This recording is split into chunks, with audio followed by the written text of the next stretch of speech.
Bismillahirrahmanirrahim. Alhamdulillahirabbil alamin. Nahmaduhu wa nasta'inuhu wa nastaghfiruh. Wa na'udzu billahi min shururi anfusina wa min sayyiati a'malina. Man yahdihillahu fala mudilla lahu wa man yudlilhu fala hadiya lahu. Asyhadu an la ilaha illallah wa asyhadu anna Muhammadan abduhu wa rasuluh. Allahumma salli ala Muhammad wa ala ali Muhammad kama sallaita ala Ibrahim wa ala ali Ibrahim wa barik ala Muhammad wa ala ali Muhammad kama barakta ala Ibrahim wa ala ali Ibrahim fil alamin innaka Hamidum Majid. Rabbi shrah li sadri wa yassir li amri wahlul 'uqdatam min lisani yafqahu qawli, amma ba'd. Alhamdulillah, kita bersyukur Allah Taala dapat lagi kita berkumpul untuk meneruskan kelas pengajian kita berkenaan tafsir maudhu'i bagi surah-surah Al-Quran. Dan kita sedang bincangkan tentang bahagian hukum-hukum atau perkara-perkara yang diistinbatkan, yang dikeluarkan daripada ayat 1 sampai 39 surah Al-Baqarah, di mana kita dah ambil berkenaan dengan tajuk akidah dan berkenaan dengan syariah, hukum-hukum syarak. Termasuk itu kita bincang berkenaan masalah penggunaan kalimah khalifah yang terakhir kita ambil, mana kita kata benda berkenaan jika dikehendaki orang tersebut dikata khalifah Allah sebagai orang yang melaksanakan hukum Allah Ta'ala, bukan pengganti Allah, maka tak mengapa. Tapi kan dia kata dia maksudkan dengan pentadbir bagi mewakili Allah Ta'ala sebagai pengganti Allah, tak boleh, kerana Allah Ta'ala tak perlukan pengganti dan mereka ni maha kaya terhadap sesuatu, memerlukan pada sesuatu. Kita ni perlu Allah Ta'ala, Allah Ta'ala tak perlu kita. Kalau kita tak ada pun dia boleh takbir alam ini dengan cara dia sendiri. Jadi hari ni kita sambung berkenaan dengan tajuk, masih lagi berkenaan dengan tajuk ni, itu bahagian C, iaitu tentang perkara-perkara akhlak. Itu akhlak-akhlak Islam dan ada syariah yang diperolehi daripada ayat ini. Berkata pengarang-pengarang buku Tahfizahumullah, dia kata akhlak-akhlak Islam dan ada syariah ini yang diperolehi daripada ayat-ayat yang kita bacakan, itu 1 sampai 39 surah Al-Baqarah. 1 sampai 39 surah Al-Baqarah. Allah nyatakan dalam berkenaan dan kita ambil hukum dia. Dikatakan kat sini akhlak Islam dan ada syariah, yakin adalah tingkat teragung orang beriman. Bila kita sebut berkenaan dengan iman, ikut bahasa iman ini actually percaya, belief kan, mukminin, believer, orang yang mempercayai. Cuma percaya tu yang tingkat terakhir dia atau tertinggi adalah keyakinan. Cuma saya kena ingatkan balik, kita pernah bincangkan dahulu berkenaan dengan yakin manusia ini pada satu perkara. Islam, pada Islam ni kita ada 3 cara untuk meyakini satu perkara tu. Mana sama ada dengan ilmu, atau dengan lihat, atau dengan rasa sendiri benda berkenaan. Yang mana kalau dalam hukum syarak biasa disebut ilmu yakin, ainul yakin, hakul yakin, kan pernah kita terangkan dahulu. Yang mana kita sebenarnya umat Islam ini belajar meyakini dan mempercayai kepada janji-janji Allah Ta'ala dan apa yang disebut dalam Quran atau hadis Nabi SAW tu hanya berdasarkan ilmu, tidak perlu kepada lihat sendiri. Nak tunggu lihat sendiri, kalau dia kata kalau benda yang Nabi khabarkan sebagai perkara tanda-tanda kiamat dan kita nampak lihat, dia tambah yakin. Kerana makin nampak banyak apa yang Nabi sebutkan, makin kita percaya Nabi adalah Rasulullah. Itu satu poin. Tapi yang sebenarnya kita kata kalau dia kata kita tak nampak sekalipun, kita kena belajar yang asasnya adalah mengetahui atau meyakini dengan ilmu bahawa Muhammad adalah utusan Allah Ta'ala, Allah Ta'ala adalah Tuhan kita. Stop situ je. Dan lepas dari itulah kita akan bina kepercayaan berkenaan dengan apa-apa yang dikhabarkan. Mana sebab siapa yang percaya Quran ini daripada Allah Ta'ala dan yakin, bukan sekadar percaya, yakin. Tapi yakin dengan apa? Dengan ilmu. Bukan apa Quran sebut dia nampak dalam mimpi, baru dia percaya. Tak boleh lah. Ada separuh orang dia cari tunggu dalam mimpi, tunggu dalam apa, nampak realiti. Macam sebut tentang azab kubur, dia dengar sini suara orang dalam kubur, lalu dia pun apa, yakin. Tak juga. Sebab asas pertama sebenarnya bukan kita mencari setakat keyakinan, kita mencari ketakwaan. Sehujung lepas percaya tadi, kalau tak takut Tuhan juga masalah. Sebab contoh macam alam ghaib, ada orang yang beramal dengan amalan-amalan tertentu, daripada perbumohan dan sebagainya, dia yakin dengan benda-benda akhirat. Seriously, maksudnya dia yakin tentang adanya alam ghaib, syaitan dan sebagainya, ada, dia percaya. Tak ada masalah untuk tidak percaya. Yang mungkin orang yang zaman kita sekarang yang moden mungkin payah nak percaya kan. Dia tak nampak, tak percaya. Dia orang ni ada orang yang tak nak, dia alami sendiri nampak ini, nampak itu, pergi apa? Pergi ambil minyak dagu. Ada seorang kawan saya kenal tu. Pergi ambil, dia pergi turun. Dalam kubur tu dia kata. Elok dia kata pergi bakar je, ustaz, tiba-tiba badan mayat tu duduk. Dia kata duduk tu bukan sebab apa? Sebab bila kita pakai api, dia punya tu tarik. Mana otot belah mana tu, Allah Alam tak tahu belah mana, tapi mayat tu terduduk lah. Dia terduduk, dia kata, lepas tu bakarlah dagu tu. Macam-macam lah benda. Jadi konsep dia kena faham bahawa ikutkan percaya. Okey, contoh macam benda ni ada kesan ghaib. Dia tak ada masalah bab tu. Bahkan yakin mereka. Macam separuh orang yang kita kata bincangkan ambil tabarruk lah, ambil berkat dengan asal-asal wali-wali dan sebagainya. Dia percaya betul benda tu boleh mendatangkan manfaat. Percaya sepulat-bulat hati. Tapi kenapa? Sebab nampak depan mata orang ni sembuh, orang ni bangun, orang ni sekian, orang nampak dapat apa nak, dia semua dapat macam tu. Tapi hujung perkara tadi bukan ketakwaan. In the end, dia bukan takwa. Separuh tu bomoh tu sama juga lawan perintah Allah Ta'ala, semayang tidak. Okay, maksud dia kepercayaan, yakin itu tidak bawa pada ketakwaan, tak guna. Yang kita nak adalah keyakinan yang bawa kepada kita ketakutan kepada Allah Subhanahu Wa Ta'ala, yang menahan tangan kita daripada menekan memegang benda yang haram, atau melihat mata kita melihat benda-benda yang haram, telinga kita mendengar benda-benda yang haram. Benda-benda tu semua tadi adalah perkara-perkara yang perlu jadi hasil keyakinan tadi. Mana percaya Al-Quran tu kita Allah Ta'ala percaya, tapi kita langgar juga, dan masalah lah. Percaya itu satu benda, yakin juga satu benda yang lain. Orang tu yakin sungguh Quran daripada Allah Ta'ala, tapi apa? Lawan juga. Ini masalah dia, pasal kadang-kadang Allah Ta'ala datangkan keyakinan daripada hati manusia tadi dengan keadaan macam-macam. Hatta Allah Ta'ala sebut dalam surah An-Naml, Allah Ta'ala sebut berkenaan dengan Fir'aun, kan, dan ni pembesar-pembesar dia. Allah Ta'ala kata wajahadu biha,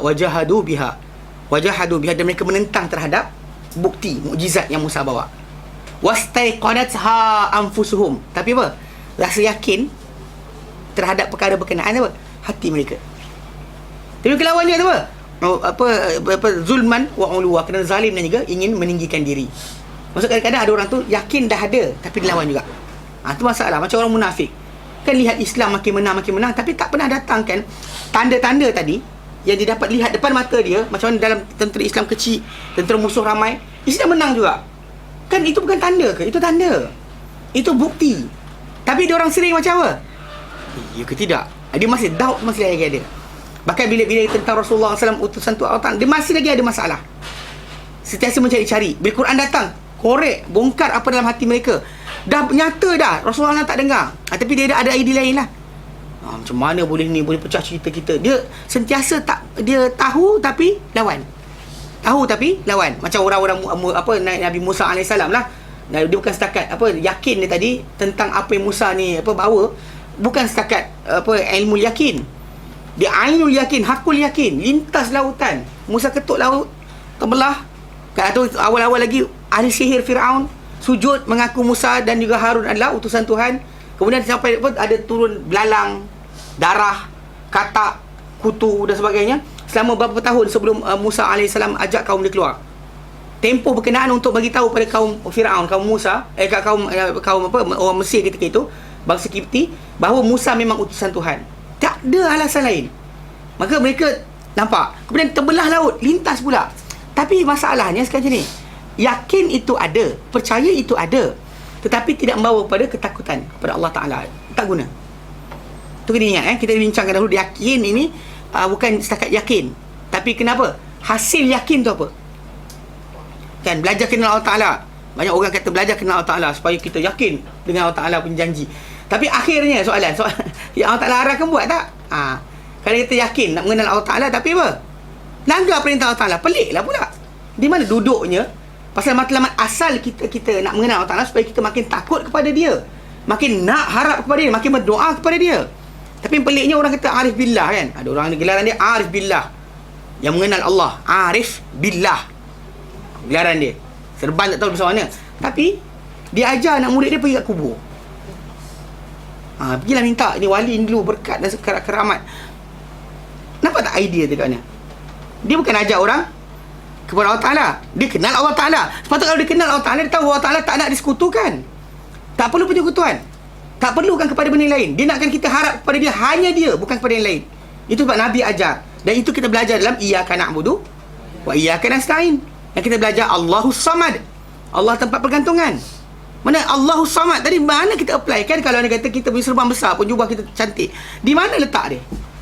Di mana letak dia? Kalau dia kata yakin betul kenal Allah Ta'ala, tapi dia bawa manusia kepada arah lain, mana maksud dia tu salah. So yakin, kita tahu yakin itu adalah tahap tertinggi, dan kita nak keyakinan tadi supaya kita makin apa? Makin takut. Musa AS minta lihat Allah Ta'ala sebab apa? Nak makin takut, bukan nak seronok je. Dia minta lihat Allah Ta'ala. Ibrahim minta supaya dihidupkan depan dia makhluk yang telah mati, kan? Dia minta supaya apa? Supaya dapat tambah takut Allah Ta'ala. Kita jangan minta benda kemukan hanya setakat untuk special, kan? Nampak tak? Naik, gerakkan. Ya Allah, gerakkanlah benda ni kalau aku benar. Dia tak payahlah, kan? Orang nak macam tu, nak magic flying, kan? Flying saucer, nakkan macam-macam lah. Nak flying saucer mudah je, kan? Gaduh dengan bini tengok. Yang flying saucer. Kalau bini dia jenis ganas kan, baling piring kan. Apa kau tahu flying saucer macam mana? Tak payah ni. Macam kawan saya kata lah, dia kata nak tahu madu tu asli ke tidak, kan? Kita bawa balik kat rumah. Kalau bini pecah pinggan, maksud dia madu tu asli. Kalau pinggan tak pecah, tak asli lagi. Dia buat lawak lah. Tapi kena faham bahawa kita tak perlukan magic. Faham tak? Tanpa ada keajaiban yang pelik-pelik, tak payah. Pasal kita dah dapat kenal Allah Ta'ala, kenal utusan dia, tahu kebenaran kata-kata dia, cukup dah.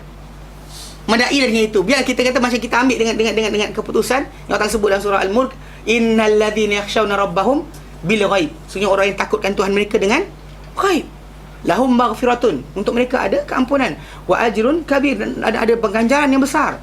Mana maksud dia? Memadai dengan takut Allah Ta'ala dan keadaan tak nampak, cukup. Stop. Tak payah nampak cahaya warna apa. Allah Ta'ala ada hijab cahaya dia warna apa? Kuning ke putih ke hijau ke biru ke kelabu. Dah. Tak tahu pula. Nabi kata hijabuhu nur, hijab Allah Ta'ala cahaya. Awak tak pernah sampai kat hijab lagi. Macam mana ni? Dia kata macam tu. Tak ada guna pun. Allah Ta'ala tanya, malaikat pun tak sebat kita kerana tak tahu hijab Allah Ta'ala warna apa. Faham? Jadi secara asasnya kita kena betul-betul yakin. Tapi kena ingat, ujung yakin tadi adalah ketakwaan, bukan hanya setakat yakin percaya. Yakin kan? Yakin sungguh kan? Macam kita kata kita pen ni kita beli RM1 kat kedai, orang kata RM5, kita beli RM1. Kita yakin, kita cakap aku beli RM1 je, hati kita goyang tak? Kita sendiri yang beli, confirm kita tak ada goyang. Jadi macam tu kita nak macam tu keyakinan kepada Allah Ta'ala, tapi dengan ilmu sahaja. Dengan ilmu yang kita pernah terangkan bahawa untuk keyakinan yang ilmu dahulu, kan, untuk manusia yang kenal ilmu, tak perlukan kepada nampak pun, kan? Tak perlu, cuma dengan cerita pun cukup dah. Macam kisah apa? Ular Ular tak pernah kena patuk, anda tak pernah kena patuk, tak pernah tengok orang mati kena patuk. Tapi kalau ular tu keluar dari belakang dinding ni, semua lari ke kabut. Kenapa? Sebab ular tu bahaya. Kenapa? Sebab dia patuk mati. Soalan, pernah kena patuk? Tak pernah. Pernah tengok orang mati kena patuk depan mata? Tak pernah. Filem banyak lah. Filem banyak. Depan mata anda? Tak ada. So, dia lari kenapa? Bahaya. Siapa kata? Tu start. Bapak kata, mak kata, atuk kata, sebagainya. So, the knowledge tu cukup dah untuk menjadikan kita takut. Macam hantu lah. Tak pernah kena gigit dengan hantu pun. Dia takut-takutkan sejak kecil, dan sekali dah besar-besar takut hantu. Punca sebab apa? Knowledge je tadi. Jiran kita kata, pergi mak saudara jauh pun cakap ni sama ada hantu. Yang ini kata semua ada hantu. Semua orang kat ni Berkedah kata ada hantu, orang Kelantan kata ada hantu. Dan sekali kita macam dalam hati ni lihat nampak tempat gelap, ada pokok besar, kita takut. Sebab actually knowledge tadi, bukannya masalah yang lain. Knowledge tu. So kita sebenarnya bina tentang Al-Quran Karim punya ni memadai dengan belajar sampai takut. Tu sebab kenapa datang dalam Al-Quran Allah Ta'ala nyatakan innama yakhshallaha min ibadihil ulama. Hanyalah takutkan Allah Ta'ala di kalangan hamba-hambanya siapa? Al-ulama, orang-orang yang berilmu. Orang yang berilmu sajalah yang takut Allah Ta'ala.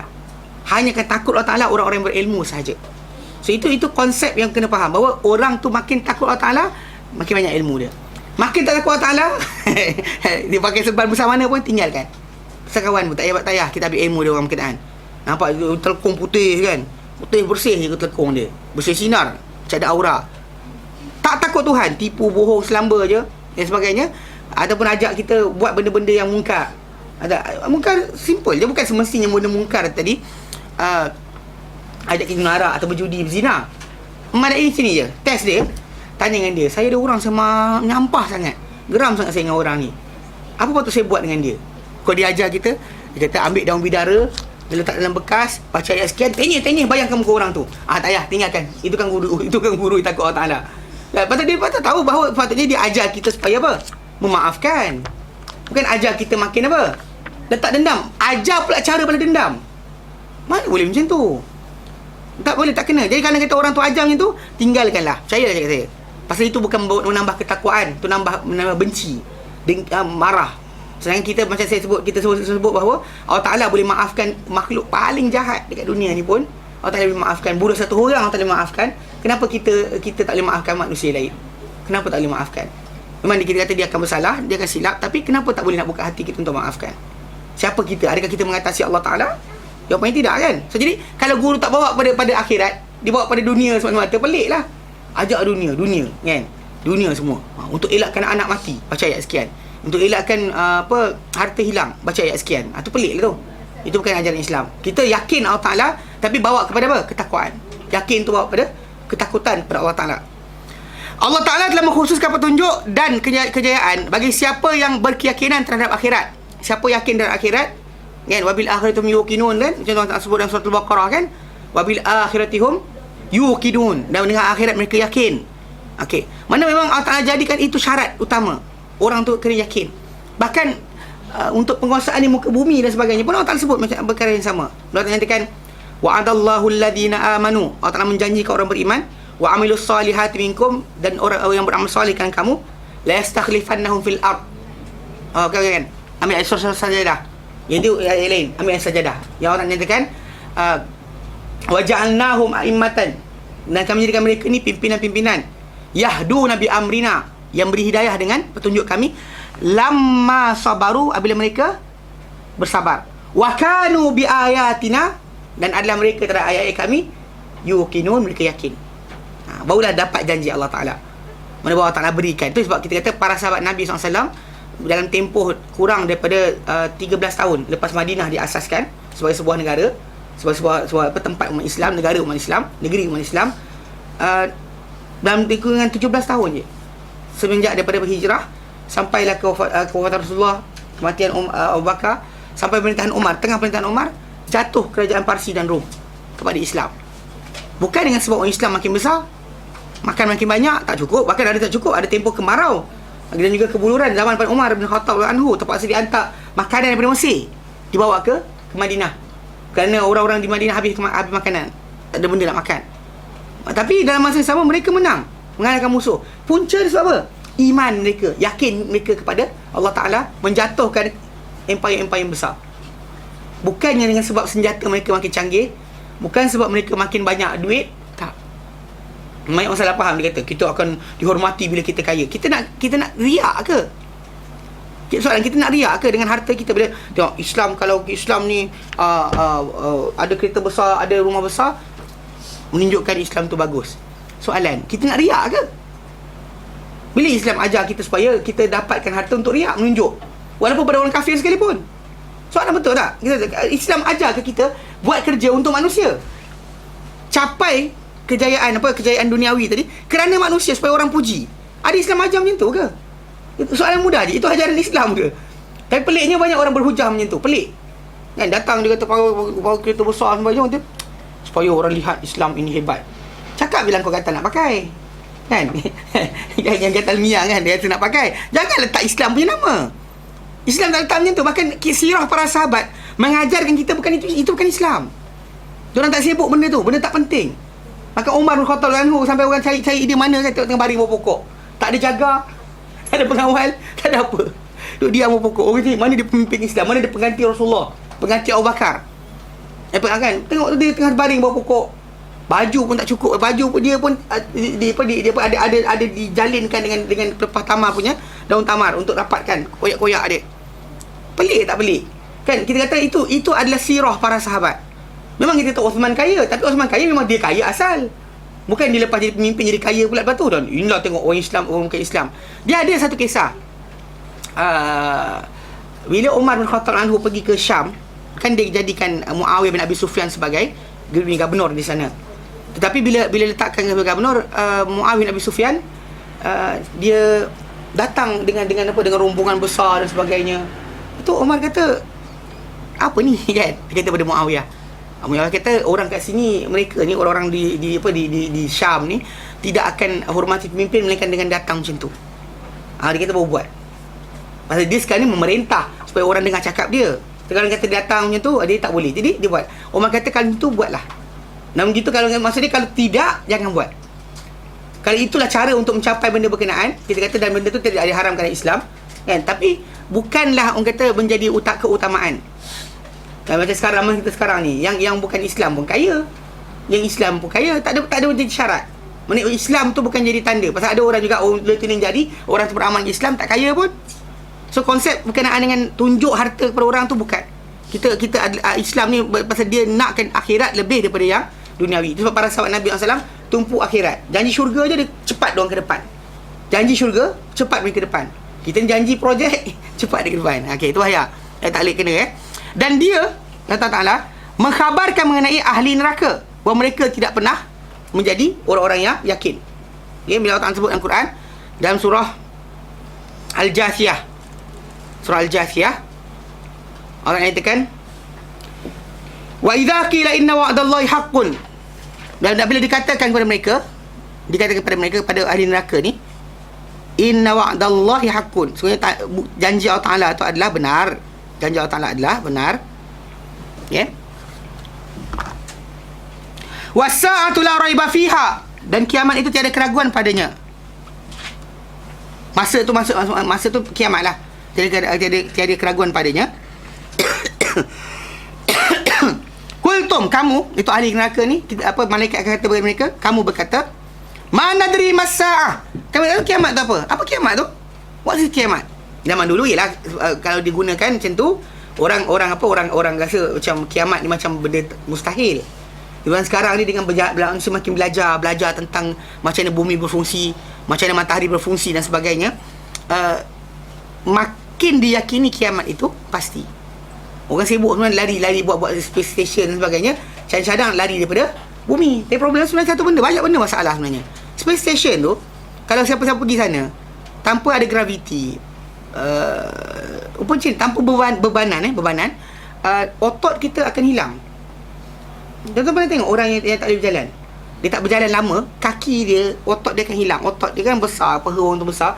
Bukan maksud dia, tapi bukan maksud dia kalau siapa nak kurus jangan bergerak. Ini jangan faham juga dia nak kurus jangan bergerak. Kenapa nak biar otot tak tahu buat macam tu juga, salah juga.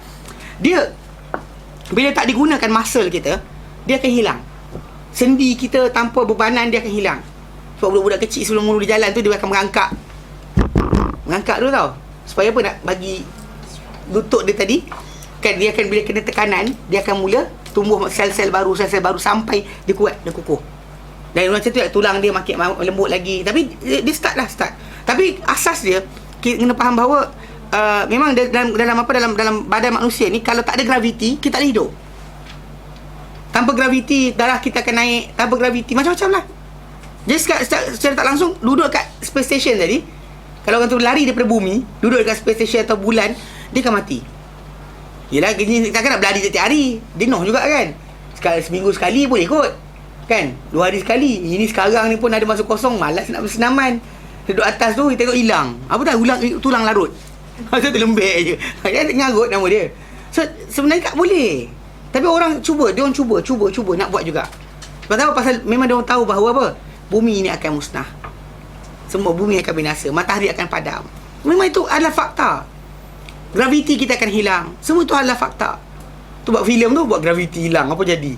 Itu semua tu dia adalah antara perkara yang kita kata manusia makin belajar, makin nyata arahan apa amaran Allah Taala tu makin nyata, makin terang. Itu kita kata manusia ni bila jadi. Tapi zaman dahulu mungkin ada manusia tu akan berkata dan dengan mudah berkata, masa apa kiamat tu? Dan kita kena ingat, kiamat itu bukan berakhir dengan musnah alam. Dia akan ada siri berikutnya. Itu apa? Kebangkitan daripada kubur, mahsyar, dikumpulkan manusia, kemudian ada hisab, ada sirat. Dia bukan berhenti kat situ saja. Bukan dunia musnah dan habis. Kalau macam tu tak ada masalah lah, kita buat apa saja. Tapi oleh kerana ada hisab, pasal akhirat tu, kiamat tu, detik yang Allah janjikan itu, dia adalah hari untuk pengadilan. Yang itu kena faham. Dia jangan stop kat situ je, percaya dunia akan musnah. Lepas tu apa jadi? Dunia akan musnah, tapi lepas tu apa jadi? Ini pengkhabaran Tuhan yang menjadikan alam ini dan beritahu alam ini akan musnah. Dia beritahu akan ada apa? Pengadilan. So jadi manusia yang tak nak diungkit kesilapan dia, tak nak bertaubat, dia akan kata macam, masa apa kiamat tu? Mana dari masa? Tapi tak tahu apa kiamat tu. In nazunnu illa zanna. Kami tak ada yakin, tak ada sangka, tak ada merasakan. Cuma sangkaan-sangkaan je. Ada doubt lah, ada sikit-sikit rasa lah dia kata. Okey, wa ma nasnu mustaqinin, dan kami bukanlah orang-orang yang yakin akhirat itu ada. Ini ada ahli neraka cerita balik apa yang berlaku pada mereka. Mereka adalah golongan yang dahulu kat dunia sangka-sangka je, rasa macam apa? Benda tu betul, tapi dia tak cari keyakinan. Tak nak belajar. Sama macam kita kata dalam surah Al-Mulk, bila Allah menyatakan para malaikat bertanya pada ahli neraka yang masuk neraka, apa ahli neraka jawab? Dia kata lau kunna nasma'u wa qalu, dan mereka berkata lau kunna nasma'u, kalau kami dahulu mendengar, au nak kata kami dahulu berfikir, ma kunna fi ashabis sa'id, takkan kami jadi di kalangan ahli neraka. Kat sini dia kata, dalam ayat ni dia kata kami tak pernah yakin. Sebab apa tak pernah yakin? Bukan tak pernah nampak, tak timbul tajuk nampak. Macam mana nak yakin ustaz? Akhirat tak nampak. Azab kubur macam mana nak yakin tak nampak? Tak. Pasal apa? Pasal asas untuk kita meyakini dia tiga. Bukan semestinya nampak, bukan semestinya rasa sendiri, tapi apa? Ilmu dah madai. Cukup dengan ilmu sahaja. Belajarlah sampai kita baca benda, baca Al-Quran tadi kita takut. Ada orang masalah juga, dia nak baca Quran, dia tak nak baca. Sebab apa? Takut. Macam-macam benda dalam tu ustaz, saya takut nak baca lah. Aku taji juga masalah tu. Kau dah nampak rasa takut tadi, banyakkanlah baca. Baguslah tu. Bila ada rasa takut tadi berkenaan pengkhabaran akhirat, maksudnya jiwa kita ada iman. Cuma nak tambahkan apa lagi? Tambah keyakinan. Sampai kita boleh tinggalkan yang haram, buat yang disuruh hanya kerana Allah Ta'ala, bukan kerana manusia lagi. Bahkan hanya kerana akhirat, bukankan dunia lagi. Ni sekarang kita masih lagi banyak benda duniawi. Kan macam-macam kita kadang kita buat baik kerana takut orang kata apa. Kan buat tinggalkan yang haram kerana takut orang kata apa. Banyak sangat. Kan banyak sangat dalam kehidupan kita masih lagi macam tu. Dengan sebab itu kita nak kena buang. Cara buang perasaan tadi, rasa lekat dengan dunia ni, macam bersedekah orang tengok, takut orang tengok, tak sedekah kedekut pula. Kan dia takut, dia ada soalan takut. Kalau anda kata orang tu akhirat sahaja kerunsingan dia takkan timbullah manusia ni. Takkan timbullah. Semua dia buat, dia tolong orang susah, dia ingat Allah Ta'ala. Dia gunakan infak harta bagi tolong adik-beradik dia ke dan sebagainya, kan, zawil kurba, orang yang dekat dengan dia dahulu, dia bagi simpanan akhirat. Dia tak pernah timbul dalam diri dia simpanan apa, penyesalan duit habis. Alamak, habis bersedekah ni, macam mana ni? Macam mana ni? Mana boleh macam tu? Maksudnya asasnya, maksudnya kalau orang tu akhirat, dia tak ada masalah, hilang je. Dia tahu dah benda tu simpanan akhirat, dia tak ada masalah, tak ada kerunsingan. Tu la khaufun alaihim. Allah Ta'ala kata orang-orang yang mengikuti ayat-ayat Allah Ta'ala, la khaufun alaihim, tidak ketakutan kepada diri mereka. Hari akhirat pula mereka tak akan bersedih. Di dunia mereka tak bimbang, tak takut. Di akhirat mereka tak akan bersedih. Itu syarat yang Allah tak jadikan. Tapi bukan kita berpura-pura, tak. Kita bina. Macam saya cakap macam ni, kadang ada orang kata macam, kena lawan lah, kita tak, bina. Sampaikan benda tu bukan hanya kerana ustaz cakap, tahu. Dia kerana kita tahu memang ini arahan Allah Ta'ala, kita yakin akhirat itu ada, kita keluarkan RM1 ke duit kita keluar, kita tengok, elakkan mata kita tengok benda haram, bukan sebab orang tengok, sebab Allah Ta'ala nampak. Itu yang paling tinggi, itu perakhir. Tapi cara bina tadi, belajar. Dia bukannya dengan tunggu-tunggu kod-kod satu hari yakin, tak, bukan macam tu. Banyak orang nakkan macam tu. Tengok cerita Wali 9 kan, satu hari perompak, besok terus jadi wali. Orang nak macam tu. Kata apa, Wali 9, Wali Songo, Wali apa, Sunan Kalijaga. Kan Sunan Kalijaga dikatakan adalah orang sekian. Lepas tu tambah pula Robert Tadawiyah pun dicerita macam tu. Katanya macam kisah. Kenapa nak jadi macam tu? Anda bukan perompak, bukan penjenayah. Kan nak dekat diri Allah Ta'ala bukan pangkat di sisi manusia. Bukan supaya orang puji kita, sanjung kita, kata kita wah kita ni wali abad ke-20. Buat apa? For what? Kan adakah benda tu menambah ketakwaan kita? Adakah kita makan harta orang dengan batil? Adakah kita menipu dan sebagainya? Itu lebih penting. Jangan kita takut sangat manusia pandang apa. Manusia puji kita, keji kita, benda tu berjalan setiap hari. Tak payah kita bimbangkan sangat. Tapi yang Allah Ta'ala pandang kita, tengok kita, dan apa kita buat jadi simpanan akhirat, tu besar. Itu paling payah. Sebab bila manusia nak ikhlas pada Allah Ta'ala, benda paling utama dia nak bina adalah apa? Keyakinan. Yakin, bukan maksud yakin Allah Ta'ala ada, yakin janji akhirat itu benar. Ada dia akan stop. Yakin Allah Ta'ala ada je. Saya kata masalah orang bukan Islam pun yakin Allah Ta'ala ada. Ada Tuhan yang menjadikan alam ini, dia yakin. Tak ada jawapan lain melainkan dia kata ada pencipta yang bijaksana, maha mengetahui, meluas pengetahuan. Semua benda ni dengan aturan yang tepat. So menunjukkan bahawa ada pencipta yang betul-betul menciptakan alam. Pasal alam ni bukan random. Namun begitu, kita bukan setakat nak itu, kita nak ujung dia. Pasal macam akhirat itu ada, bumi akan musnah. Orang bukan Islam percaya. Orang bukan Islam, hatta yang Greenpeace kan, yang apa vegan, yang tak makan daging, apa tak makan daging kan, yang kononnya macam tu kan, vegan lah apa benda, dia orang pun percaya. Bila tengok tu sebab kenapa sibuk dia halang orang apa, rosakkan ni pollution dan sebagainya, pasal dunia akan rosak, akan musnah. Dia percaya. Tapi kita tak nak stop situ, kita nak ujung dia. Lepas dunia ni musnah apa jadi? Lepas kita mati apa jadi? Dan kita Allah takkan jadikan kita mati apa hidup, apa tak ada mati sia-sia macam tu saja. Dia ada perhitungan. Pasal kita mengikut amanah. Allah Ta'ala beri pada kita apa tidak beri pada makhluk-makhluk lain. Mana syaitan pun dapat macam kita lah. Maksud dia, dibenarkan kita untuk bertindak dan bergerak dengan keinginan kita sendiri. Makhluk-makhluk lain tak ada macam tu. Semua yang lain nak bergerak ke, nak runtuh ke, nak roboh ke, nak tumbuh ke dan sebagainya, semua dengan apa? Arahan Allah Ta'ala. Kita ni makan, sentuh ini, pandang ini dan sebagainya, semua nanti kadang-kadang Allah Ta'ala tak benar pun kita buat. Itu yang kita kata amanah. Amanah yang kita kata amanah tu, itulah dia amanah dia. Yang mana benda nanti akan ditarik daripada kita, dan sampai kita masuk syurga baru dipulangkan balik. Bila kita mati, tak ada dah benda ni. Masuk aja alam akhirat, alam barzakh, takkan bercakap mulut kita dengan apa yang kita nak. Takkan memegang tangan kita kecuali benda yang Allah Ta'ala tentukan. Kalau Allah Ta'ala tentukan orang tu akan minum air yang panas kan, dia akan pegang. Dia akan pegang, dia akan guruk. Walaupun kita tahu tabi'i manusia, benda macam tu dia akan lari, dia akan elakkan. Tapi bila Allah Ta'ala dia kata kun fayakun, takkan bergerak tangan dia kecuali untuk ambil benda berkenaan. Dan mulut dia akan buka, gogok air berkenaan, makan buah berduri. Itu siapa nak? Tapi itu sebab kita kata masyiah kita tidak ada lagi. Sekarang ni Allah Ta'ala bagi, ambil, pegang, buat apa kamu nak, masuk, keluar, jalan, duduk, semua buat, tak ada masalah. Tapi apa? Tanggungjawab. Anda bertanggungjawab seperti tindakan dan choices anda buat. Tu kena faham betul. So kita nak bina dalam diri kita ni ketakutan dan juga takwa Allah Ta'ala dengan ilmu saja madai dah. Dia kata, kerana orang-orang yang masuk neraka, kebanyakan mereka mengaku tidak yakin. Dan tak yakin sebab apa? Tak belajar. Itu je punca. Pasal ayat ini kalau kita relatekan dengan ayat surah Al-Mulk, dia ada kaitan dengan tajuk masa tak belajar. Pasal orang yang nak tahu dengan ilmu, nak faham dengan ilmu, nak yakin dengan ilmu, dia kena apa? Buka pendengaran dia, buka akal dia untuk berfikir. Pendengaran untuk mendengar, akal untuk berfikir, dan dia boleh diajarkan. Dia kalau boleh takut, kalau nak dia takut. Macam Musa alaihissalam datang jumpa Firaun. Kan dalam surah dalam surah An-Nazi'at. Kan dia kata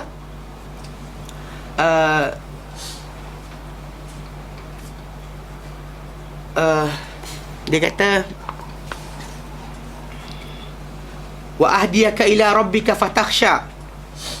Wa ahdiyaka ila rabbika fatakhsha. Maksud dia Masad Al-Bayyinah Asy-Syams Al-Wasiyah An-Nazi'an. Okey.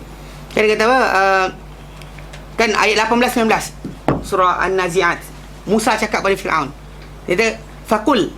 Okey, dia kata Allah kata pada Musa supaya cakap pada Firaun, faqul hal laka ila an tazakka. Ada tak peluang, ada tak ruang untuk kau ni menyucikan diri kau? Wa ahdiyaka ila rabbika, dan aku tunjukkan kau wahai Firaun kepada Tuhan kau, fatakhshal, kau kan takut. Lalu kau tengok ada tak peluang? Dia ada tak peluang kalau boleh. Tapi Firaun tak nak. Mana maksud dia ketakutan pada Allah boleh diajarkan. Nampak tak? Pasal bila Musa cakap pada Firaun, faqul hal laka ila an tazakka, adakah ada luang untuk engkau ni supaya engkau ni bersucikan diri? Wa ahdiyaka, dan aku tunjukkan kau ila rabbika, kepada Tuhan kau, fatakhshal, kau akan takut. Maksud dia Musa tawarkan diri untuk ajar Firaun sampai dia takut Allah Subhanahu Wa Taala. Maksud takut Allah Taala ni adalah benda yang bukannya datang tiba-tiba, mesti dia ada effort, ada belajar, ada dengar, ada terima nasihat, ada buka kan hati berkenaan untuk lembut dan juga memahami. Barulah lepas tu takut itu datang.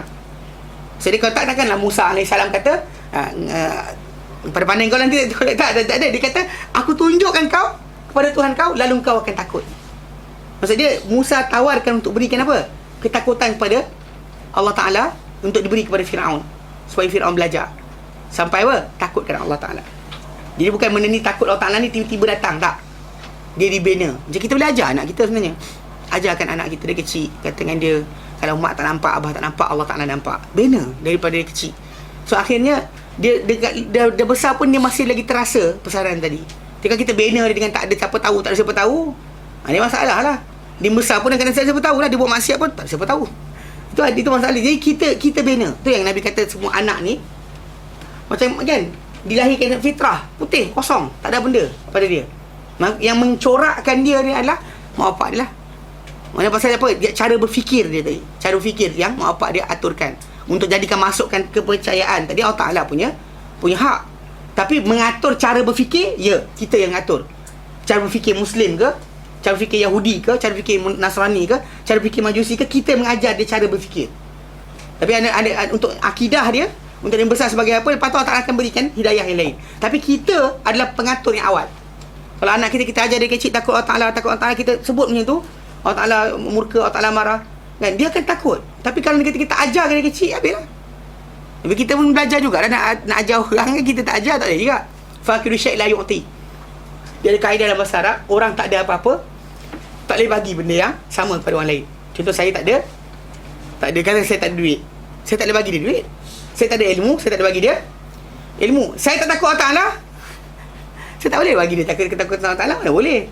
Maksudnya kita tak ada, kita tak boleh nak bagi orang. Faham? Dengan sebab itu, maksudnya kita bina diri kita dan kita bina orang lain. Bukannya kita duduk diam kan. Biar dia takut, kita tak ada kisah. Pasal kita dah dewasa. Dia budak lagi. Kita tak payah. Tak ada bukan macam tu. Kita pun sama juga. Bina diri kita, bina orang lain. Okay? Dia kata, jadi maksud yakin itu ada benda yang mesti, yang juga pasti kena ada pada seorang itu. Kedua, bahaya berbohong. Bahaya berbohong. Dan ini bila Allah Ta'ala sebut berkenaan dengan apa? Dengan tentang orang-orang yang munafik. Kau tak menyatakan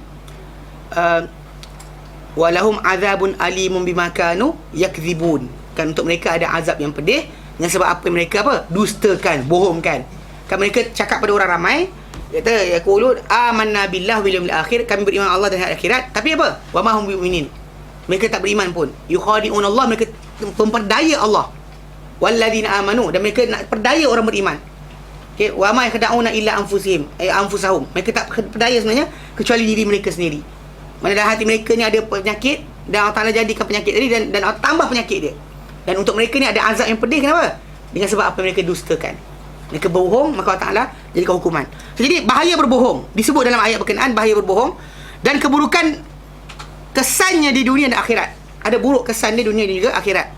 Kerana di dunia akan ditulis orang-orang yang berbohong ni di sisi Allah sebagai pembohong. Bohong sunat, tak ada bohong sunat. Dia tiga tempat yang Nabi SAW nyatakan tidak ada dikira pembohongan. Okay? Nabi kata aku tak kira pembohongan, 3 perkara. Kata-kata seorang suami pada isteri, isteri pada suami. Maksud dia macam ni, kan lelaki tu kahwin 2. Lepas tu bini pertama tanya, abang lebih sayang saya ke lebih sayang bini muda? Mestilah awak, kata. Jumpa bini muda pula, mesti dia kata mestilah awak, kan. Dia kena cakap macam tu. Dia tak ada cakap macam sebenarnya saya sayang awak kurang sikit, 99%. Kalau yang sana tu 100%. Tak boleh lah cakap macam tu. Tapi dia kata ustaz itulah yang betul. Walau betul sekalipun janganlah macam tu cakap dia. Kan itu kita kata tak pandai poligami. Ini kan ajar saya beritahu. Saya beritahu mana konsep dalam percakapan macam tu, suami isteri dan sebagainya tak menjadi masalah. Suami layan isteri dia macam mana, layan kan, isteri kata ya dan sebagainya. Apa tak nak buat, bini kata jomlah kita pergi Phuket. Dia kata okeylah, tengoklah keadaan dan sebagainya. Dia tak nak pergi pun. Kan? Contohnya bini dia ajak benda sekian ke, dia tak nak pergi, dia tak nak sekian benda tu, dia tak nak. Bini kata jom pergi tengok wayang, nanti dah satu masa nanti, tak nak pergi pun, contohnya. Okey, tapi dia kata kalau cakap tidak, gaduh. Dan jangan cakap lah, kan. Isteri boleh buat gitu. Ya saya. Okey, itu sebab kenapa kita kata supaya jangan sampai dekat gaduh.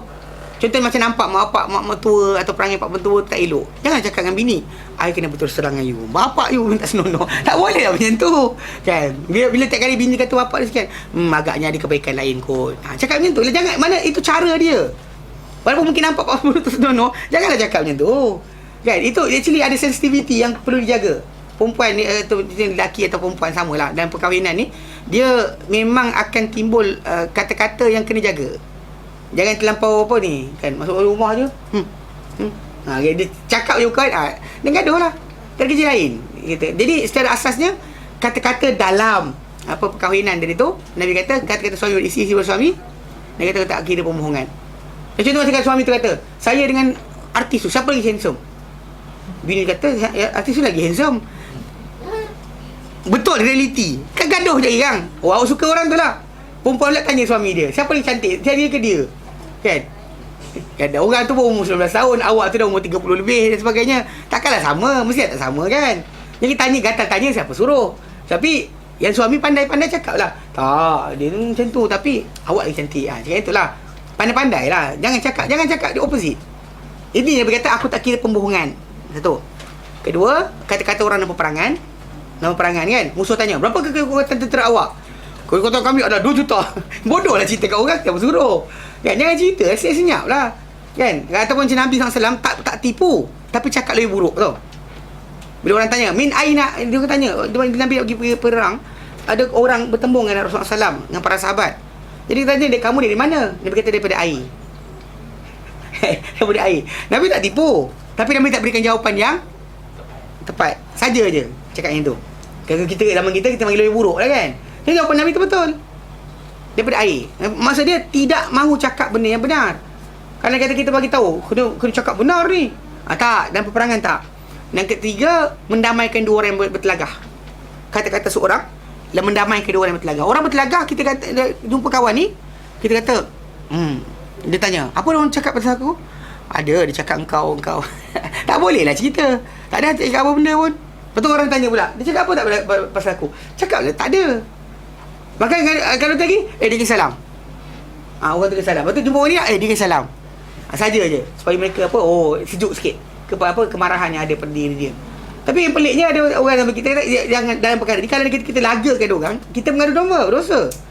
Tapi kita cakap tak betul, dalam apa benda realiti berlaku, kita nafikan, kata tak adalah, suruhan kebaik dan sebagainya. Benda tu tadi dikira sebagai apa? Sebagai tidak dikira sebagai pembohongan. Bahkan dia ada kata-kata benar.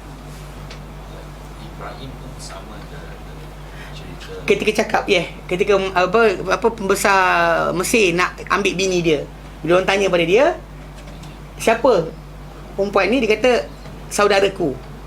Tapi bila para ulama kata betul, dia cakap betul saudaraku. Sebab apa? Sebab ketika itu yang beriman dia 2 orang je. Itu kata-kata. Tapi itu tapi Ibrahim ketika dia di akhirat, Nabi kata Nabi Ibrahim takut. Dan Nabi kata, Ibrahim kata, aku telah menipu beberapa kali. Kan? Tapi konsep tu. Dia Tuhan besar hantam. Yelah, dia kata yang pukul yang besar ni, dia 3 benda. Yang tu pembesar Mesir tu lepas dia keluar daripada negara ni lah, negeri dia. 2 lagi ketika dengan kaum dia. Itu ketika kaum dia ajak dia pergi pesta, dia kata aku sakit. Okey, kaum dia belah, lepas tu dia pecahkan berhala. Bila kaum dia tanya siapa buat, dia kata yang buat ni memang besar ni. Tanya lah. Kalau dia orang cakap, itu yang 3 pembohongan ya, atau kata-kata dusta yang ikut kata macam pembohongan, tapi tak, itu adalah cara untuk nak ajar kaum dia. Dia pecahkan supaya dialog timbul. Kalau cakap aku yang pecahkan, tak adalah kaum yang akan terfikir. Betul juga. Pasal dia cakap pada kaum dia, yang pecahkan adalah yang besar ni. Fas'alhum, tanyalah mereka. Ingkar yang tikun, kalau boleh mereka cakap. Kaum dia ketika tu diam terus. Sebab tak sangka soalan tu timbul kan. Dia pecah, tiap-tiap hari sembah, tiap-tiap hari minta macam-macam kan. Tu, jadi Ibrahim dia ajar kaum dia pecahkan semua, dia tinggalkan satu. Kemudian bila orang tanya kenapa, siapa yang buat, dia kata tanyalah ni yang besar ni. Yang buat tu sebenarnya yang besar lah, tanyalah mereka. Kalau mereka boleh cakap, di situ untuk ajar kaum dia. Kalau kaum dia takkan faham benda tadi dengan logik macam tu, cara lain tak boleh. Duduk tanya kenapa sembah, dia kata atuk nenek kita sembah, so atuk nenek takkan salah. Dan tak boleh buat apa-apa. So cara dia buat macam tu, dia tunjukkan, dia pecahkan semua, tinggalkan satu supaya timbul dialog. Tu je. Dalam mana draw the line? Okey. Para ulama letakkan apa? Kemudaratan yang lebih besar ditolak dengan kemudaratan yang lebih kecil. Maksudnya macam ni. Kalau dia kata ada orang nak dibunuh, orang tu jorok belakang kita. Lepas tu kemudian dia tanya, belakang orang tu nampak tak? Mana ni nyawa? Ni penipuan untuk menyelamatkan dia. Benda macam tu kemudaratan kecil dengan besar. Apa yang besar, apa besar apa kecil? Maka yang kalau dia kata dengan kemudaratan kecil tadi boleh buat kemudaratan besar, yes. Itu dalam peperangan tadi, macam tadi dalam keluarga tadi, ataupun pergaduhan orang tadi, kita dibenarkan untuk cakap benda yang bukan betul. Sebab apa? Sebab jangan sampai kerosakan lebih besar berlaku. Tapi kalau dia kata kerosakan besar, kenapa dapat ini? Sebab saya tak boleh lah. Sebab itu yang kita jaga adalah pride kita, bukannya kerosakan lebih besar. Kalau dia kata orang tanya, okay, apa hari ni orang tu nak dibunuh, kita tanya, ada tak orang tu datang hari ni? Kita tak ada. Dia ada tapi kita tak ada. Pasal itu ada kemudaratan besar kat atas orang berkenaan. Maksudnya sini, dalam peperangan suami isteri, dan juga itu contoh suami isteri peperangan dan juga mendamaikan dua orang bergaduh. Opposite dia kalau cakap benar, maksud dia apa? Peperangan tu kalah, suami isteri tu bertelagah dan orang tu takkan berdamai. Itu mudarat besar. Macam tadi juga yang Ibrahim buat, kalau dia tak tunjukkan benda berkenaan, kaum dia terus tak faham. Jadi the line is actually apakah benda matlamat ujung tadi. Kan? Kalau atas dasar pride kita, kan, pride kita nak jaga nama. Kan, contoh macam kita jadi menteri, kita buat statistik salah, kita bagi maklumat salah, kemudian kita bohong. Sebab apa? Supaya kekal jawatan. Haram. Tak ada timbul tajuk. Dia kata kalau bukan kita yang memerintah, nanti akan masuk orang bukan Melayu. Tak ada. Itu pun sama juga.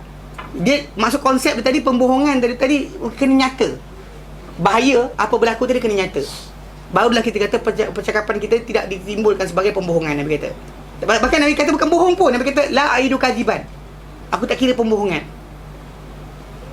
Untuk yang lain tak boleh. Contoh macam seorang tu, orang kata orang tu orang jahat. Dia ni suka buat benda bukan sebenarnya. Kita datangkan bukti bohong untuk jatuhkan dia. Tak boleh. Kita cakap kena fakta. Pasal kat situ kita kata ruang dia punya bahaya hanyalah cakap, dakwah dia, seruan dia. Kita boleh lawan dengan seruan balik. Maka kita tak boleh gunakan kekerasan. Kalau dia membunuh je, baru kita timbul tajuk kita berbohong kerana nak menyelamatkan orang lain. Tapi kalau dia kata bukan nyawa, bukan kemusnahan dan sebagainya, maka tak ada masalah. Kita tak disuruh untuk berbohong. Tu Nabi tak nak bohong berkenaan dengan tajuk dakwah sebagainya, tak nak tipu. Dia kata untuk apa? Untuk macam untuk tarik orang bukan Islam, kan, masuk Islam. Nabi tak pernah kata tak apa, tak sembah Allah Ta'ala pun, sembahyang je dulu. Tak ada.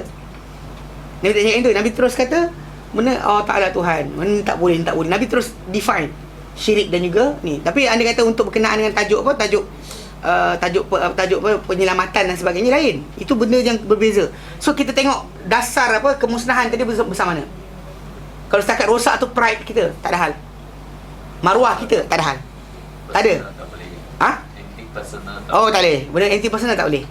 Anything personal, jaga nama kita, pride kita, tak. Kena langgar. Jangan cakap bohong. Saya kata berkaitan tajuk masalah apa? Masalah kita panggil apa? Kemusnahan yang berlaku. Kalau kita orang bukan Islam kata tuduh pada Quran, kita tak perlu pertahankan pun sebenarnya. Sebab Al-Quran ini tidak perlu dipertahankan oleh manusia. Allah Ta'ala yang turunkan Quran, dia akan jaga Quran. So tak perlu kita berbohong bagi pihak Al-Quran, tak payah. Orang tu kata sekian, mana ada? Kita kata tak ada. Mana ada ayat tentang pembunuhan dalam Al-Quran? Mana ada ayat itu kita memandai-mandai. Tak boleh. Bahkan berkata dengan tanpa ilmu, tak boleh. Bahkan kita menipu kononnya untuk menangkan Quran, tak payah. Tapi dalam masalah konteks pemusnahan lah, pemenangan tak boleh. Kemusnahan akan berlaku dan kepada nyawa dan sebagainya. Biasanya nyawa dan sebagainya. Maka dengan sebab itu kita tak ada masalah. Okey? Baik. Jadi bahaya berbohong ni, kita kata konsep dia tak ada bohong yang bohong putih apa? White lie. Masalah kata white lies. Tak ada. Tak ada bohong putih. Yang Nabi benarkan pada tempat tadi je. Keadaan itu Nabi benarkan dan kita kata terima berkenaan. Dan bahkan Ibrahim AS ketika tu dia takut. Ketika dia berbohong atas nama dia takut. Tu Nabi ceritakan balik, dia kata aku telah berbohong 3 pembohongan. Dia cakap yang tu. Tapi dalam lain tak ada. Para Nabi yang lain tak ada buat benda macam tu. Nabi Ibrahim sendiri pun takut dengan apa yang dia telah buat. So maksud dia menipu atas nama tu untuk menang agama pun tak boleh sebenarnya. Tapi atas dasar Ibrahim ketika dia buat tu wahyu Allah Ta'ala, arahan Allah Ta'ala, wahyu Allah Ta'ala dia buat untuk dialog dengan kaum dia. Itu jadi para anbiya kadang-kadang mungkin melanggar benda yang dia syarak macam tak betul, tak boleh dilanggar. Tapi dilanggar sebab arahan Ta'ala, benda tu sah, valid. Contoh macam kita kata macam Nabi Khidir lah, dia bunuh budak tu kan, dia bunuh budak, pecahkan kapal sebab wahyu Allah Ta'ala. So jadi benda yang diharamkan oleh Allah Ta'ala dengan wahyu dihalalkan juga dengan wahyu. Bagi apa, macam Nabi SAW kata apa Kaabah tu haram dimasuki dengan senjata sebagainya kan. Tapi Nabi kata diizinkan untuk beberapa saat daripada siang, beberapa jam daripada siang tadi supaya dapat masuk dengan tentera. Jika tidak, semua sekali akan dimusnahkan. Itu maksud dia ada pengecualian tertentu bagi keadaan tertentu bagi para anbiya. Okey. Dia kata apa? Sebagaimana telah datang dalam hadis Nabi SAW, Nabi kata apa? Iyyakum bis-sidqi. Alaikum bis-sidqi. Hendaklah kamu berlaku benar. Dalam percakapan dan perbuatan berlaku benar. Fa inna sidqa, kerana benar itu yahdi ilal bir. Kebaikan, kebenaran itu bawa kepada apa? Kebaikan. Wa innal birra, dan kebaikan itu yahdi ilal jannah, akan bawa kepada syurga. Wa innal abda, wa innal abda, dan seorang itu, seorang manusia itu la yasduqu, akan berlaku benar. Wa yataharras sidqa, dan benar berlaku sungguh-sungguh nak buat benar. Mana dia try so hard, takkan menipu. Jadi dia cuba sedaya upaya takkan menipu dalam perbuatan dan percakapan dia. Hatta sehinggalah sekali akhirnya yuktabu indallah, tertulis dia di sisi Allah siddiq, sebagai orang yang siddiq. So siddiq ni sebenarnya bukan gelaran Abu Bakar sahaja.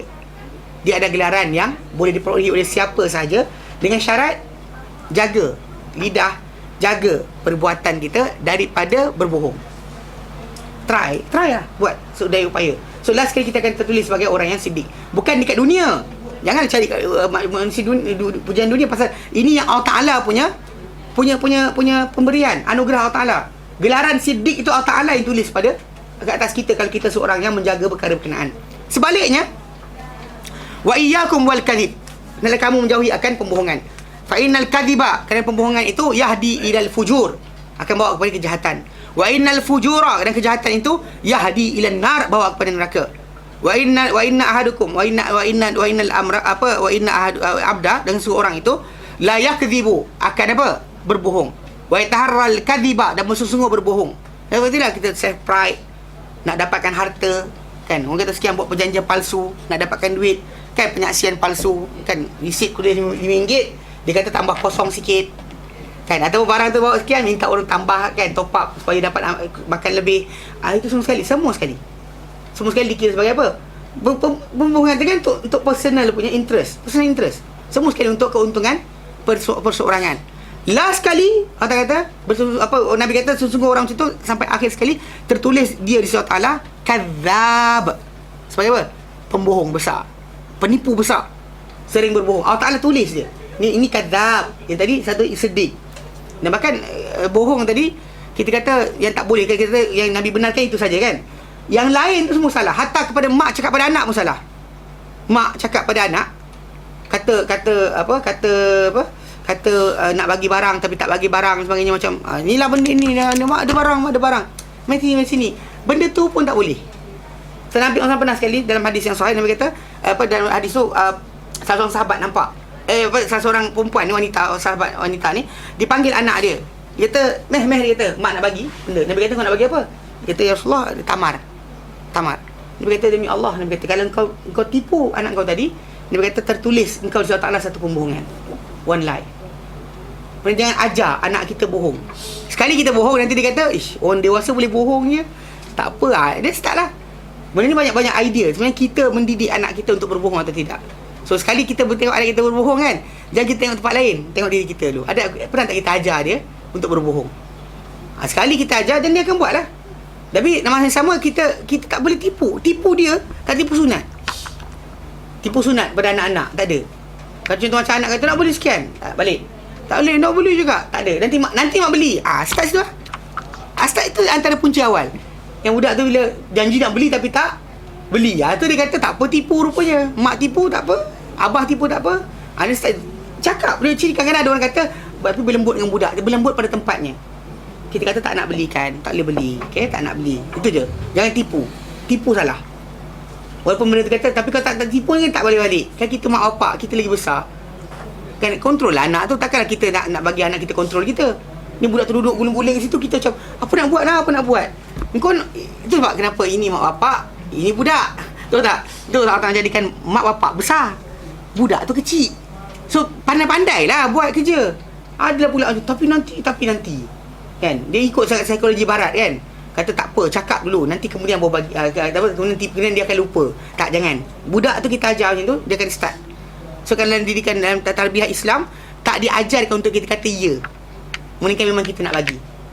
Cerita perempuan tu kan, dia kata Max ni mak nak bagi, budak tu datang, budak tu kecil lagi, datang kan. Dia kata kau nak buat lagi apa? Dia kata tamar Rasulullah. Dia kata kalau kau tipu dia, tertulis di surah Ta'ala kau satu pembohongan tertulis kat atas kau. Tu bahaya. Tu sekali. Besok lah mak masak, tak apa, tak payah masak hari ni, mak masak besok. Yang budak tu lepas tu besok mak tak masak, mak letih lah, tak payah masak, habis. Jangan janji, jangan promise apa-apa, jangan promise dengan barang-barang sangat, faham?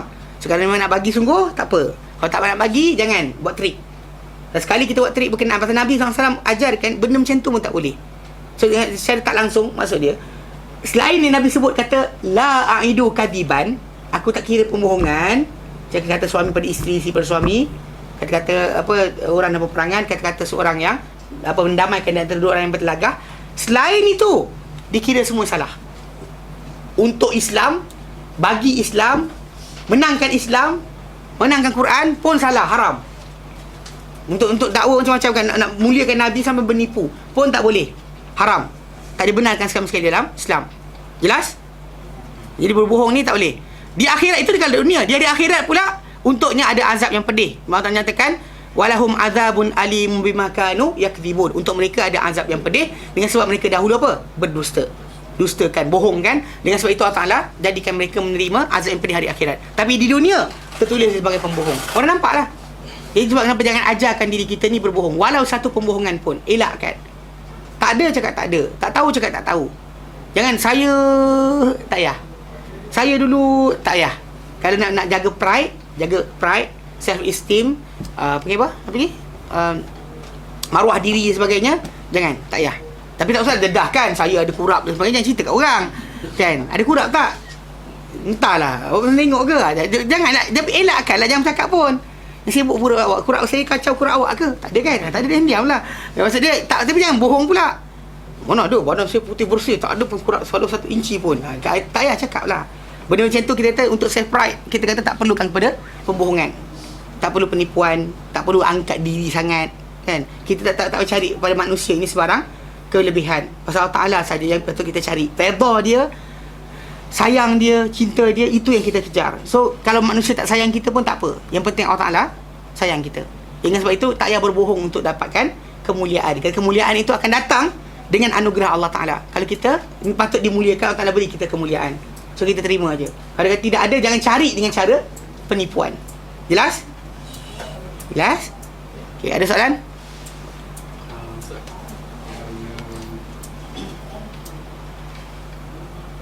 Surah yang orang takut antara orang beriman saja itu surah yang mana? Surah Zumar. Sekejap. Ghafir kot je. Yakhshallah min ibadil. Okey, surah Fatir ayat 28. Surah Fatir ayat 28.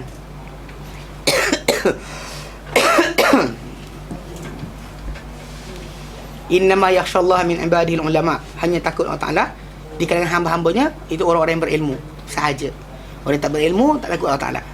So kalau nak takut Allah Ta'ala kena ada ilmu, bukan jahil. Bukan dengan kejahilan. Nampak tak tahu benda, so takut Allah Ta'ala. Tak, dia diajar. Kena diajar. Konsep takut Allah Ta'ala ni maksud dia macam ni. Kita tahu Allah Ta'ala akan hukum kita kalau kita buat salah. Macam ni lah. Kalau kita cinlat, kalau kita rasa malu kan, dengan surveillance, kan kita telah sebut berkenaan takwa itu adalah kita rasa Allah Ta'ala perhatikan kita. Kalau dia kata manusia pandang kita malu, Allah Ta'ala pandang setiap waktu kita. So macam mana kita boleh tak rasa Allah Ta'ala perhatikan kita? Takut orang manusia. Dengan Allah Ta'ala kita tak takut. Dan sanggup keluar kan pagi-pagi pukul 5 tu kan, nak flight pukul 5, pukul lepas pukul 7, pukul 4.30 tu siap dah.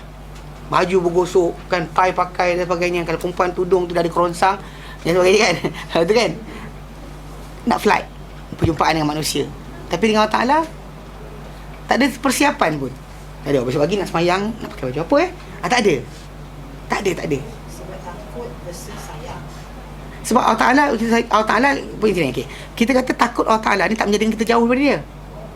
Kita bimbang dia akan hukum kita, tapi kita harap dia akan maafkan kita. Itu beza dia. Pasal Allah Ta'ala dia tidak suruh kita takut lari. Macam kita nak lari daripada anjing kan, anjing nak gigit kita lari. Itu takut betul. Takut ni lah macam sekarang ni, macam bila kita takut dengan manusia. Macam kata akak takut dengan manusia. Akak takut manusia tengok perangai akak yang orang yang akak seorang je tahu. Itu bimbang atau takut, itu yang dimaksudkan. Pasal Allah Ta'ala, pasal benda tadi, kalau Allah Ta'ala boleh ampunkan, boleh maafkan, tak ada masalah. Tapi kita malulah. Dia memang dia tahu luar dan dalam kita. Tapi menzahirkan keburukan perangai kita tadi, dengan manusia kita malu kan, takut. Tapi sepatutnya kita boleh takut, sepatutnya malu lebih daripada Allah Ta'ala. Macam bila Allah Ta'ala sebut pada Rasulullah SAW, Allah Ta'ala kata apa? Dalam surah Al-Ahzab. Bila Allah Ta'ala berikan Nabi SAW untuk kahwin dengan anak angkat dia punya janda kan. Itu apa, dia punya sepupu sendiri. Kan Nabi kata apa? Allah Ta'ala kata apa? Wa tukhfi fi nafsika, engkau sembunyikan dalam hati engkau satu perkara. Itu benda tentang ilmu Allah Ta'ala yang engkau akan kahwin dengan Zainab binti Jahsh. Dan engkau sembunyikan apa Allah memberi, Allah Ta'ala tak zahirkan benda tu. Wa takhshan nas, dan kau bimbangkan manusia, takutkan manusia. Wallahu ahqqu an takhshah, Allah Ta'ala lebih patut engkau takutkan. Nampak tak? Allah Ta'ala lebih takut kau takut. Jadi macam Nabi SAW ada benda dalam hati dia, itu ilmu tentang perkara tadi, yang dia akan kahwin dengan Zainab binti Jahsh tadi, dah tersimpan dah. Dia tahu, Allah Ta'ala bagi tahu pada dia. Dia nak cakap tapi takut orang ramai. Tapi masalahnya Allah Ta'ala patut dia takut. So takut yang itu yang kita maksudkan. Maksudnya kita kata bimbang, takut kan, orang keji, cerca kan, orang pandang hina pada kita. Kita bimbang itu. Kita bimbang yang Allah Ta'ala punya pandangan. Itu maksud saya yang kita maksudkan. Yang kita kata tahu bila kita buat salah. Kan katakan polis tahu, kan kita buat salah, langgar lampu merah, kena saman. Kan polis tangkap dan sebagainya. Okey. Kalau kita buat jenayah itu, kalau kita benda biasa, benda akhlak biasa, tak elok, kita bimbang manusia tengok. Kalau kita buat jenayah, kita takut polis tahu. Kalau polis tak tahu, kita happy. Okey, sekarang ni kalau kita buat jenayah, Allah Ta'ala tahu. Itu maksudnya kita kata, kalau bagi dia kadar takut tadi, bagi orang yang buat benda yang akhlak yang buruk, dia bimbang orang tengok. Tapi tak bimbang Allah Ta'ala tengok. Tapi kita sepatutnya bimbang Allah Ta'ala yang tengok. Satu lagi, orang yang buat jenayah, dia bimbang hukum manusia, tak bimbang hukum Allah Ta'ala. Tak boleh. Dia kena bimbang hukuman Allah Ta'ala. Dan hukuman Allah Ta'ala tu lebih berat, lebih besar berbanding hukuman manusia. Manusia boleh kurung kita, boleh sebat kita dan sebagainya. Tapi Allah Ta'ala ada api neraka yang akan bakar kita dengan keadaan yang dahsyat. Itu patut lebih takut, kita takut. Itu ikut kadar kita masing-masing lah. Ketakutan pada Allah Ta'ala tadi kita define dengan meaning yang berbeza. Kalau bagi orang yang baik, tidak melakukan benda jenayah, maksud dia bimbang, takut tadi, maksud dia bimbang, dilihat perkara buruk yang dia buat tadi, sebab takut cercaan manusia. Tapi dia kena takut pada cercaan Allah Ta'ala. Laknat Allah Ta'ala tu lebih takut, dia lebih bimbangkan. Kalau dia kata manusia yang buat jenayah, dia takutkan hukuman manusia, dia lebih patut takut pada apa? Hukuman Allah Ta'ala yang kekal abadi, yang kita kata tak ada rehat. Kat dunia ni orang sebat-sebat pun dia letih juga. Tangan dia kan, malaikat Allah Ta'ala tak letih. Malaikat Allah Ta'ala tak letih. Dia boleh sujud selama-lamanya, tak bangun-bangun kan, rokok selama-lamanya. Kita sekarang ni kalau kena hukum dengan makhluk yang macam tu, dia tak sama dengan hukuman dengan manusia tau. Manusia ni kita sebat-sebat, lepas tu berhenti kan. Bapak kita marah kita, dia sebat-sebat, lepas tu dia lenguh tangan, dia berhenti tu lah kan. Dia sebat, dia mengah juga, letih. Okey, ada letih. Malaikat ada letih. Bayangkan macam mana hukuman dia. Itu beza. Itu biar Allah terangkan malaikat punya sifat, supaya kita faham kalau dia yang jaga neraka tu macam tu perangai dia, apa akan jadi kalau kita kena siksaan. Sebab Allah ceritakan sifat-sifat tadi supaya kita tahu bahawa kalau kamu nak takut siksaan, takut siksaan Allah Ta'ala. Nak malu, malulah pada Allah Ta'ala. Lebih utama daripada malu pada manusia. Itu maksud dia. Malu atau rasa bimbang kalau dia kata benda tu berkaitan dengan akhlak ataupun perkara-perkara yang tak elok. Takut dan juga gerun kepada bagi orang-orang yang buat maksiat dan juga kesalahan. Itu maksud dia. Okey. Jelas Ustaz, yang tu boleh. yang kisah Abu Bakar tanya Ibnu Mas'ud pasal takwa, and then dia ajar takwa melintasi, betul tak Ustaz? Kata-kata Ibn Mas'ud tu betul. Yang bertanya Abu Bakar, Allah Alam. Kata-kata maksud tu betul. Kan dia kata apa? Dia kata apa? Ada kata benda tu sini. Dia takwa tu dia kata buat macam kau berjalan di kawasan berduri, kau elak-elak, kau takut-takut. Dia kata itu lafaz tu Ibn Mas'ud betul. Cuma yang tanya Tok Bakar, itu saya tak confirm. Yang lafaz Ibn Mas'ud Ibn Mas'ud kata, dia kata buatlah kau macam berjalan di bumi yang duri. Kamu yang duri kan, kita tahu kawasan duri banyak, kita jalan tu kita alert. Kita tak ada macam tak sedar. Kita alert, takut terkena badan kita. Macam tu juga orang yang alert berkenaan dosa. Dia tengok jalan tu, dia tengok ada dosa ke tidak sini, ada tinggalkan. Ada dosa dia tinggalkan. Bukan macam ada dosa kita try elakkan. Tak ada. Dia jalan tapi dia jaga tu masalah. Okey. There's one story about when they want to hand the key of Baitul Maqdis Baitul Maqdis kepada Omar. dan Omar with the slave, dia angkat. Ya. Dan dia tumbuk dia. Oh tu yang ditumbuk yang ditumbuk oleh Omar adalah Abu Ubaidah Al-Jarrah, gubernur yang dilantik di Syam. Dia sambut Omar kan, bila Omar lintas sungai, kemudian Omar naik kan, berenang. Abu Ubaidah bin Jarrah kata apa? Ya Omar, anta Arabul Qahd, engkau ni Arab tulen, hebat kan, berenang dan sebagainya. Omar datang tumbuk. Omar punya perangai macam tu kan. Apa benda Abu Hurairah datang kata apa, berita syurga untuk siapa yang beriman Allah Rasulnya, dia tumbuk begitu boleh. Dia perangai dia macam tu. Jadi ketika dia jadi Amirul Mukminin, jadi pemerintah Islam selepas Abu Bakar radhiyallahu anhu, dia pergi nak terima kunci. On the way tu ada sungai. So dia berenang. Lepas berenang, dia naik dekat daratan, tiba-tiba ya kawan yang sana sambut dia. Dan sambutan tadi cakap yang itulah. Dia puji Omar. Omar tumbuk dia, Omar tergolek. Omar kata, engkau tahu, kita ni orang Arab tak ada kemuliaan asalnya. Tak ada kemuliaan Arab. There's no actually pride of Arabs. Pasal kita ni kaumun a'azanullah bi-Islam. Dahulunya orang-orang Arab nak masuk bandar Parsi, bandar Rom, kalau bandar Parsi nak masuk, dia ambil kasut, gantung, ikat kat tengkuk, masuk. Dia tak ada jalan ambil kasut. Nak tunjukkan dia ni Arab. So dia orang tahu, oh ni Arab. Bila Islam datang, diorang ada pride. Okay, pride tadi datang dengan Islam, bukan dengan sebab apa? Dengan sebab dia bangsa apa. Contoh kita Melayu ke apa ke, sebagai bangsa kita, hanya dengan Islam kita mulia. Bukan mulia dengan benda darah Melayu cap keris ke apa. Mana ada mulia dengan benda tu. Kita mulia ni dengan kemuliaan Allah Ta'ala berikan. Kalau Allah Ta'ala muliakan kita mulia dengan sebab kemuliaan Allah Ta'ala, bukan dengan sebab darah kita atau bangsa kita. Tak ada. There's no such thing as kemuliaan bangsa. Mana manusia paling takwa, itulah paling mulia di sisi Allah Ta'ala. Kalau kata Allah Ta'ala nak muliakan seorang tu, dia orang paling hina. Allah Ta'ala jadikan dia ni ditakuti, diikuti, Allah Ta'ala jadikan orang ikut dia. Itu maksud dia. Allah Ta'ala letakkan kita Nabi apa, Allah Ta'ala suruh Nabi sebut apa? Qulillahumma malikal mulk. Katakan Muhammad, Allahumma, ya Allah, malikal mulk, engkau raja segala kerajaan. Malikal ja. Okey, surah Al-Imran ayat 26. Okey, ni ayat ni adalah satu penyataan kena jaga. Sebab kenapa kalau kita tak mulia ke, kita dapat kuasa ke tak dapat kuasa ke, pemerintah tak merintah ke, pegang ayat ni. Allah kata apa? Qulillahumma, katakan hai Muhammad, Allahumma, ya Allah, Allahumma, ya Allah, malikal mulk, engkau raja segala kerajaan. Tu'til mulka man tasha, engkau beri kerajaan pada siapa engkau nak. Wa tanzi'ul mulka man tasha, engkau cabut kerajaan daripada siapa engkau nak. Wa tu'izzu man tasha, engkau muliakan siapa engkau nak. Ada orang kadang-kadang kan, kita kata keturunan dia dah benda dah. Tapi dia datang kan, dia cakap orang dengar. Dia cakap orang dengar. Ikutkan makan nasi macam kita kan, makan nasi. Kan? Makan nasi, sakit perut, ada hari demam, ada hari kalau kena cucuk dengan jarum pun dia menjerit. Tapi bila orang dia cakap, orang lagi besar dia boleh dengar. Mulia tadi tu, Allah Ta'ala wa tu'izzu man tasha, engkau muliakan siapa kau nak. Wa tudhillu man tasha, engkau hina siapa kau nak.